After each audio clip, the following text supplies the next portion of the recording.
کیا امریکہ نے دنیا کے سب سے بڑے تیل کے ذخائر پر قبضے کا آغاز کر دیا ہے؟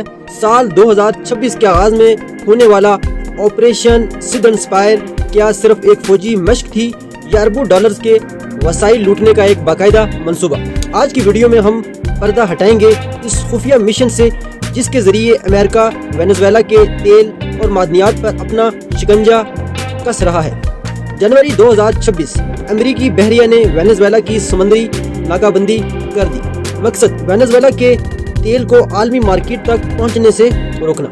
اس مشن کے دوران سکیپر جیسے دیویکل آئل ٹینکرز کو قبضے میں لیا گیا جن میں 18 لاکھ بیرل سے زائد خام تیل موجود تھا۔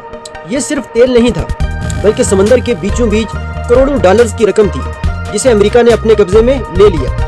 آپ سوچ رہے ہوں گے کہ یہ کتنے پیسے بنتے ہیں؟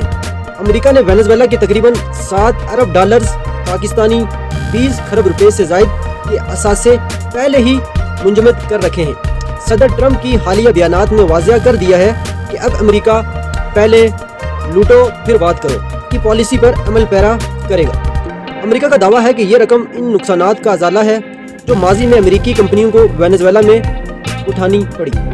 وینزویلا کے پاس 300 ارب بیرل تیل ہے جو سعودی عرب سے بھی زیادہ ہے، لیکن کہانی صرف تیل تک ختم نہیں ہوتی۔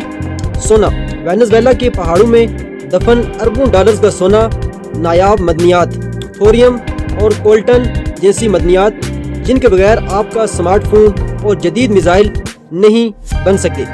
امریکہ کا پلان سادہ ہے، ایک ایسی حکومت لائی جائے جو ایکزون موبل اور شیورن جیسی امریکی کمپنیوں کو ان ذخائر کے مالکانہ حقوق دے۔ ناقدین اسے 21ویں صدی کی سب سے بڑی ڈکیتی قرار دے رہے ہیں جبکہ امریکہ اسے جمہوریت کی بحالی کا نام دیتا ہے۔ حقیقت جو بھی ہو، ایک بات طے ہے، وینزویلا کے وسائل اب عالمی طاقتوں کی شطرنج کا مرکز بن چکے ہیں۔ آپ کے خیال میں کیا کسی ملک کے وسائل پر اس طرح قبضہ کرنا درست ہے؟ اپنی رائے کمنٹ سیکشن میں ضرور دیں۔ مزید ایسی معلوماتی ویڈیوز کے لیے ہمیں فالو کریں، سبسکرائب کریں اور بیل آئیکن دبانا نہ بھولیں۔ اللہ حافظ۔